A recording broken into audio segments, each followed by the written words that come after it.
Today's gospel is one of our more famous and well-known gospels because our friendly and neighborly and supposedly tolerant of everything Jesus is not so friendly, he's not so neighborly, and certainly seems to be intolerant in today's gospel, where he runs into the temple to cleanse it, flipping over tables, driving people out by whipping them with cords, throwing around money. Jesus is upset. God is mad. And that is not a good thing when God is mad. And I think it raises something that from time to time we ask ourselves. Is God mad with us? Does God ever get upset with me? Or is God happy with me? Am I pleasing to God?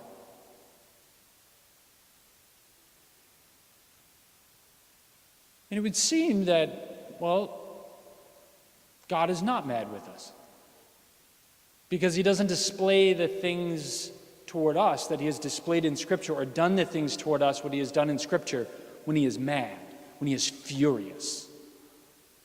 Right, we can look back to the Old Testament. God is not raining down a 40-day flood in Fayette and Union County as he did in the days of Noah. God is not raining down fire on us in Fayette and Union County like he did in Sodom and Gomorrah. God is not permitting us to be enslaved by another nation as he did the Israelites in Egypt. God is not permitting our church and churches to be destroyed as he did the temple during the Babylonian captivity. God is not running in to St. Gabriel this afternoon and flipping over pews and tables and throwing us all out of church and whipping us. So it would seem that maybe God isn't mad at us. Maybe God is not upset. Maybe he's happy with the way things are and what you and I are doing. Maybe. Or maybe not. But the absence of God's explicit fury, it's important to understand that the absence of God's explicit fury does not necessarily prove that we are pleasing to him, that he is happy with us. The absence of God's explicit fury does not prove his happiness with us. To understand if God is happy with us, we first have to understand why God was so angry, why Jesus was so angry in today's scripture. And today's gospel comes from the Gospel of John. But Matthew's gospel gives us some insight. When in Matthew's recounting and version of the cleansing of the temple, Jesus is quoting something from the prophet Jeremiah in the Old Testament that he doesn't quote in today's gospel from John.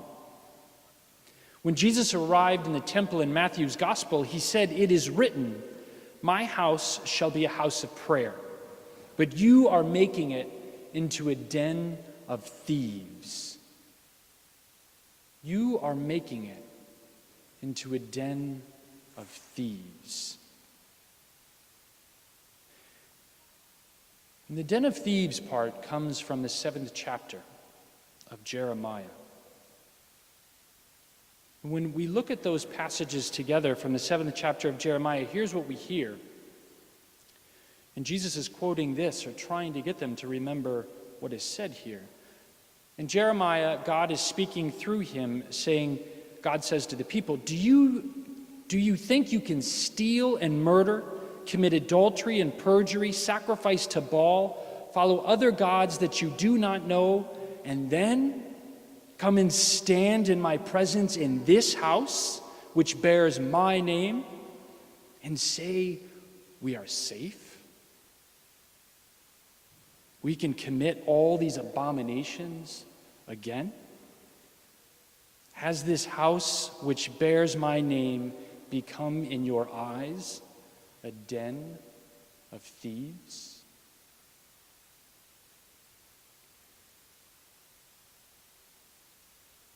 What Jesus is accusing the people of his day in the temple of is the same thing God was accusing the Israelites in Jeremiah's day of. And Jesus wasn't so much upset with the money changers. He wasn't so much upset that animals for sacrifice were being sold in the temple. Because in Jesus' day, the Jews had to 3 times a year, whether they lived far away or near the temple, they had to travel to the temple 3 times a year to offer sacrifice and atonement for sin. 3 times a year. And so the fact that there were people in the temple selling animals for sacrifice was more a matter of convenience, that they wouldn't have to travel from far away with animals for sacrifice. They could just bring their family and then get the animals for sacrifice there. But of course there was corruption, and so that did infuriate Jesus. But when he's quoting the 7th chapter of Jesus, he's not, or the 7th chapter of Jeremiah, he's not so much worried about the money changers and the animals and the fact that there is a service offering a convenience. What he's concerned about is the same thing God was concerned about in Jeremiah's day. That people would show up to God's house, to the temple, to offer sacrifice. And that was completely disconnected from the rest of their life. They had the time in the temple of offering sacrifice, and then they would go back and they would steal, they would murder, they would commit adultery and perjury and sacrifice to false gods. As if being in the temple and the sacrifice there had nothing to do with the rest of their life. They would show up thinking, we're fine. As Jeremiah said, we're safe. As long as we show up and do our duty. As long as we come to the temple and offer sacrifice, we're safe. It doesn't matter what we do with the rest of our days, with the rest of our weeks. Is God upset about that? Absolutely. That's why he's flipping tables over. That's why he's making whips and driving people out. So the question is God upset with us? Is God mad at you and I?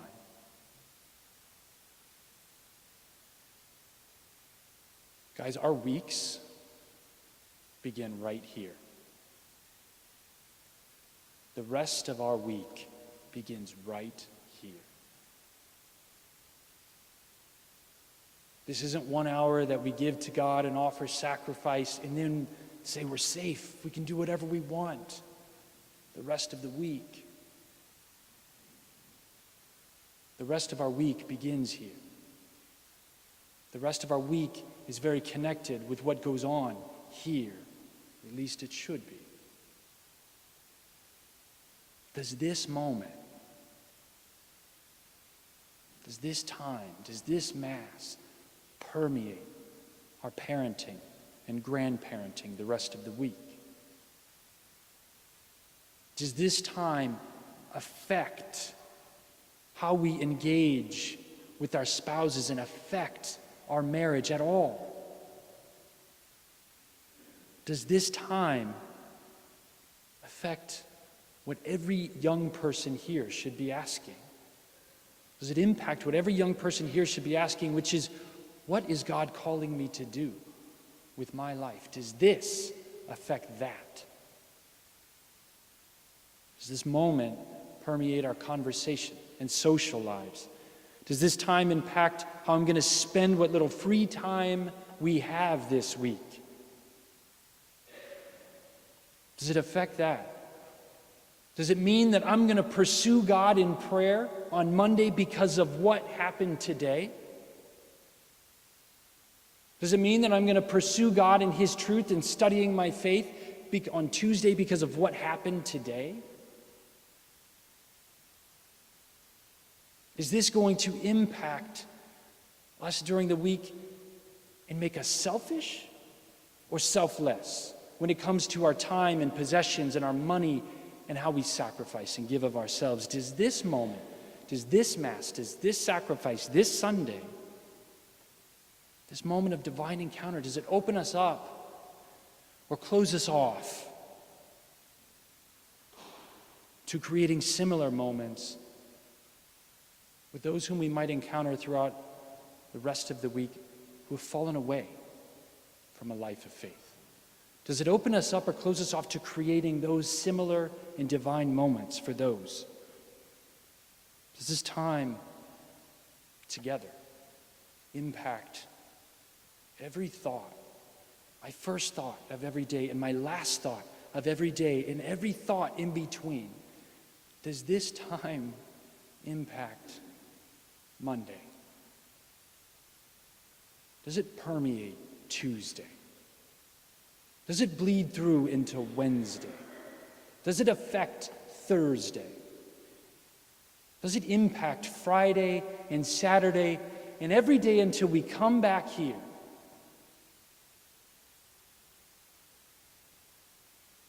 Is God upset with us? Is He mad at us? Is He furious with us? Or are we pleasing to Him? Or are we happy? Or is He happy with us? To answer that question, we have to be able to truthfully answer. Does this moment impact every moment? Does this moment set up our week? Does this moment renew us in the vision for how to live our faith every other day of the week?